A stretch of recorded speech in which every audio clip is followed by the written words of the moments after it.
Hi, everyone. I'm Melissa Parks. I'm one of the co-founders here of the Lit community, and I'm here with my other co-founder who I'm going to let introduce herself. Hi, I'm Sonia Jaeger, and I'm a psychologist, psychotherapist, and I have a PhD all from Germany. But I've been a location independent therapist, actually a digital nomad, for over 10 years. I started traveling in 2014 and opened my private practice online while I was traveling in 2015.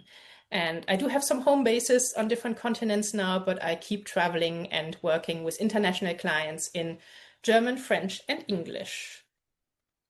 Yeah. Sonia, I love how you have such a nice, concise summary. I feel like it's tricky to do when you have these international therapy practices. I'm from the United States originally. I did my PhD in clinical and health psychology in Spain. Started working in a private practice and a group practice at the same time in Madrid.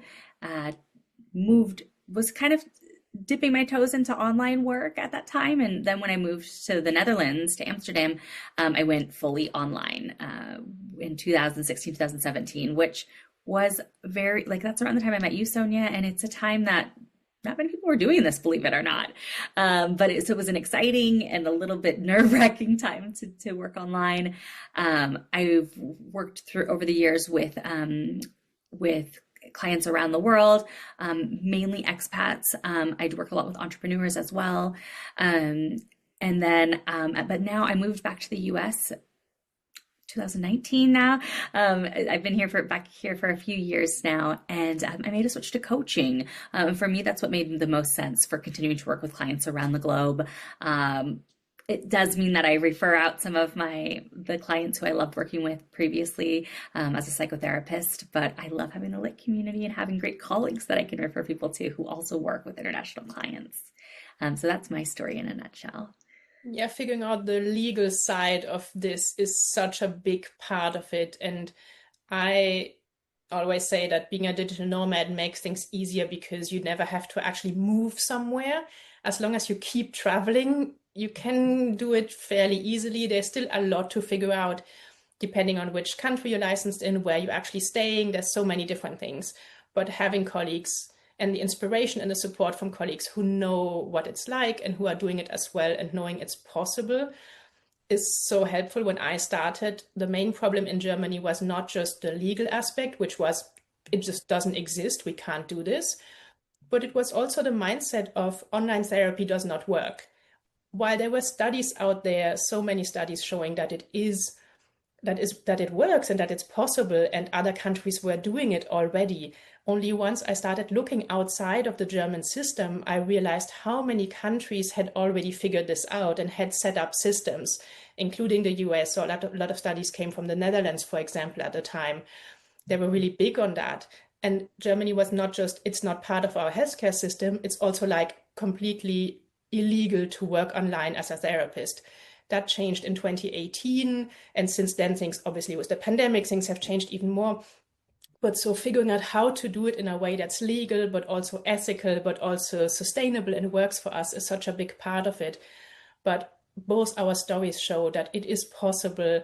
And it is especially possible when you have the support of colleagues who understand you and who support you, because there are enough people out there who are very negative when you share that. But you Yeah. specifically went through the process also of getting your license recognized in a new country. I'm actually considering a move of my residence, even though I want to keep traveling. And I'm looking into that right now. And it's such a big step, but so many colleagues go through that process. Can you share a little bit of your backstory? I can share. I will say one tricky thing about this is we get a lot of questions from people about this type of thing, about how do I move my degree and my licensure to another country. And it's pretty much impossible for us to answer, to give you specific guidance about it because things change so much. And I know that even though I went to grad school in Spain, I had to get my undergraduate degree recognized in Spain in order to practice there. And I've heard since then, in like the past decade or so, that things have changed a lot already. So now, if even if I move back to Spain, actually, I would probably have to do another master's. So it's very complicated. The psychology, even though we are trying to like, pave the way for people to do this, the global field of psychology kind of isn't ready for us.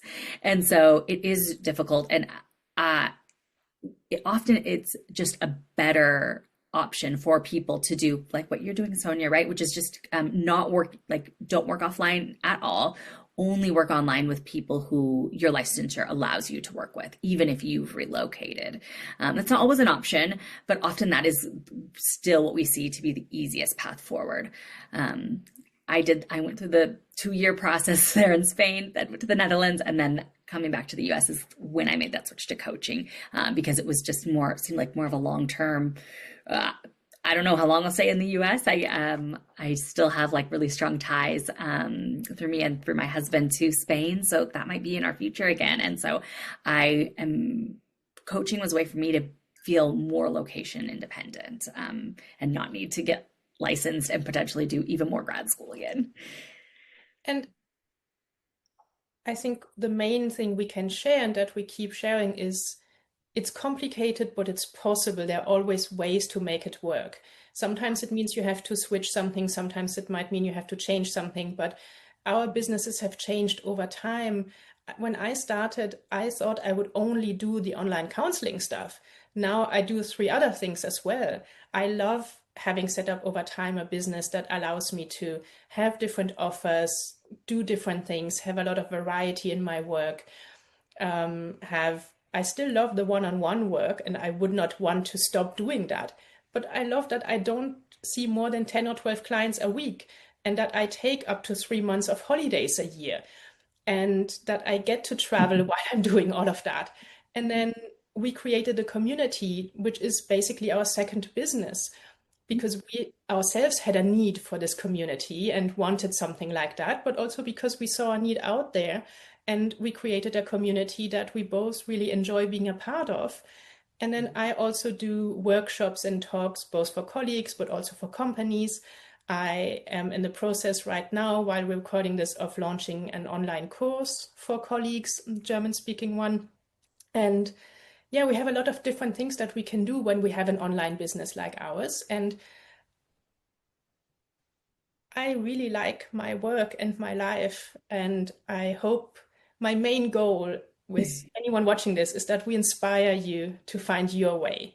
So maybe our story and knowing a little bit more about our own story can help you figure out yours. Yeah, I love that, Sonia, because I wish when I was starting in my career, trying to figure out grad school and what I wanted to do in psychology, I knew I wanted to combine international living, travel, and somewhere with psychology, and everyone said it was impossible. And I still think that there's that idea that it's impossible. But we tell our clients all the time that, life is short, live a meaningful life, do what's important to you. And we need to do that ourselves as well. So, And we should be paid well and we should have a good life and we should have, just because we're in a helping profession doesn't mean we have to be stuck in a system that is not working for us. There are so many ways of doing this once you start looking a little bit outside of the box you've been put into by some kind of system usually, or some kind of training. And I think that's what I love most about the community, is how international it is, but also how different the trainings are and the backgrounds are, not just in terms of countries and all of that, but also in terms of, what your professional training is, what your professional background is, and that kind of opening up to and working together in a more, I don't know, supportive way, instead of being in this is the only way to do therapy, or this is the only way to do this, and this is the only way to do this. And actually, once you start stepping out of your tiny box a little bit, you realize, oh, there's a whole world out there. And so, yeah. Yeah, I love it. We I just definitely love have. it. Yeah, I would say our lit community we're supportive, we're out of the box thinkers. It's great. It's a great place. Come join us. See you soon.